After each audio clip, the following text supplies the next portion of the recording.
नमस्ते दोस्तों, मैं हूं विशाल, आपका मिस्टर लॉयर। आज हर भारतीय किचन में एक ही सवाल है, अगर गैस सिलेंडर खत्म हो गया तो क्या होगा?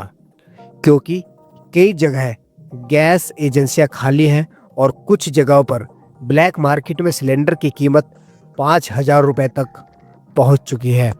लोग इस संकट के लिए सरकार और प्रधानमंत्री नरेंद्र मोदी की विदेश नीति को जिम्मेदार ठहरा रहे हैं। लेकिन क्या आपको पता है कि इस संकट की असली वजह नरेंद्र मोदी नहीं, बल्कि दुनिया के सबसे संवेदनशील समुद्री रास्तों में से एक स्ट्रेट ऑफ हॉर्मुज़ है। आज एक लॉ स्टूडेंट के तौर पर मैं आपको वो सारे फैक्ट्स बताऊंगा जो अक्सर आपको हेडलाइंस या किसी न्यूज़ चैनल पर नहीं देखने को मिलते। आज हम बात करेंगे अंतर्राष्ट्रीय कानून, United Nation Convention on the Law of the Sea, Bharat की कूटनीति और भारतीय नौसेना के मिशन ऑपरेशन संकल्प की।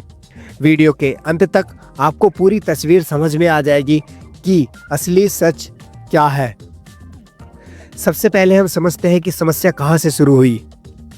देखो, स्ट्रेट ऑफ हॉर्मुज़ दुनिया का एक बेहद महत्वपूर्ण समुद्री रास्ता है।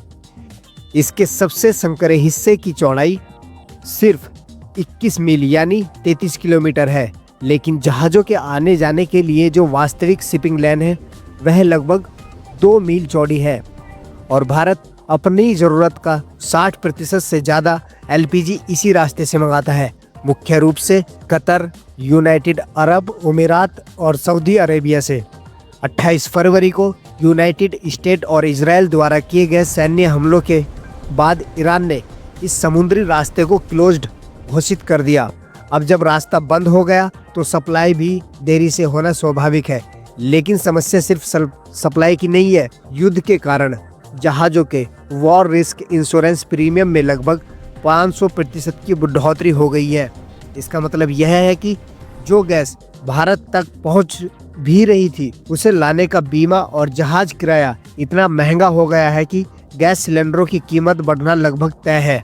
अब आते हैं इस पूरे मामले के सबसे महत्वपूर्ण हिस्से पर, अंतर्राष्ट्रीय कानून पर। समुद्रों को नियंत्रित करने वाला सबसे बड़ा वैश्विक समझौता है United Nations Convention on the Law of the Sea. इसके आर्टिकल 38 और आर्टिकल 44 के अनुसार स्ट्रेट ऑफ हॉर्मुज़ जैसे समुद्री रास्तों को इंटरनेशनल स्ट्रेट माना जाता है। यहाँ ट्रांसिट पैसेज का नियम लागू होता है। इस नियम का मतलब यह है कि सभी देशों के कमर्शियल जहाज़ों को इस रास्ते से गुजरने का अधिकार है और कोई भी तटीय देश इस रास्ते को पूरी तरह बंद नहीं कर सकता। इसी कारण कई अंतर्राष्ट्रीय विशेषज्ञ मानते हैं कि यह ब्लॉक्ड स्थायी नहीं हो सकता और दुनिया के कई देश और अंतर्राष्ट्रीय संस्थाएं इसी कानूनी आधार पर दबाव बना रहे हैं कि यह समुद्री मार्ग खुला रहना चाहिए। इसलिए कई विशेषज्ञ इसे टेम्परेरी वायलेशन मानते हैं। जैसे ही युद्ध खत्म होगा या तनाव कम होगा, ये रास्ता फिर से सामान्य रूप से खुल जाएगा।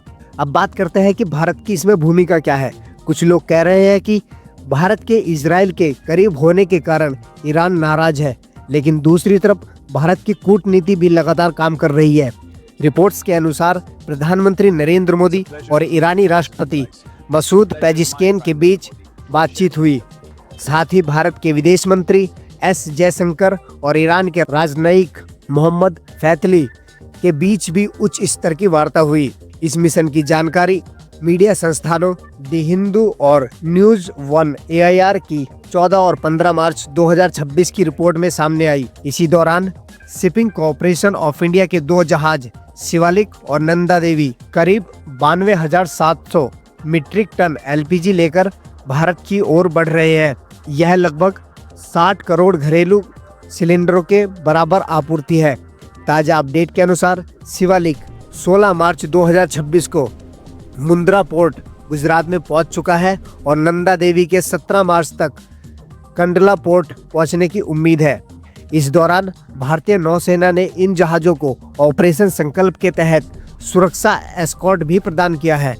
यह मिशन 2019 से चल रहा है और मध्य पूर्व के समुद्री मार्गों में भारतीय जहाज़ों की सुरक्षा सुनिश्चित करता है।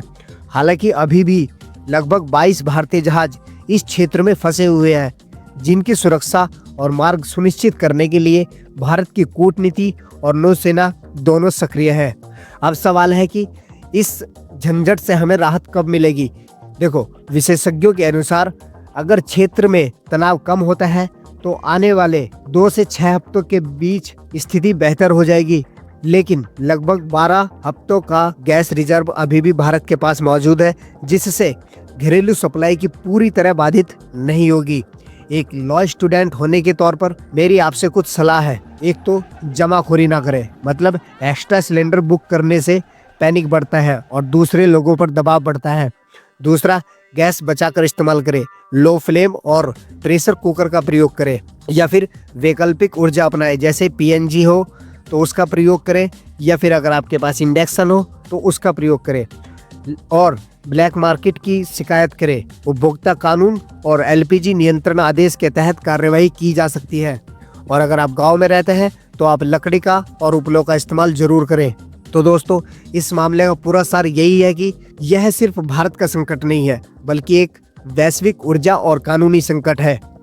मध्य पूर्व में होने वाली घटनाओं का असर सीधे हमारे किचन तक भी पहुंच जाता है, लेकिन अंतर्राष्ट्रीय कानून, कूटनीति और समुद्री सुरक्षा ऐसे संकटों को स्थायी बनने से रोकने की कोशिश करते हैं। अगर आपको ये रिसर्च और लीगल एनालिसिस पसंद आया हो तो वीडियो को जरूर शेयर करें, ताकि कोई भी अफवाह ना फैले। मैं हूं विशाल, आपका मिस्टर लॉयर, और कमेंट में बताएं क्या आपके शहर में एलपीजी की सप्लाई सामान्य हो गई है या नहीं।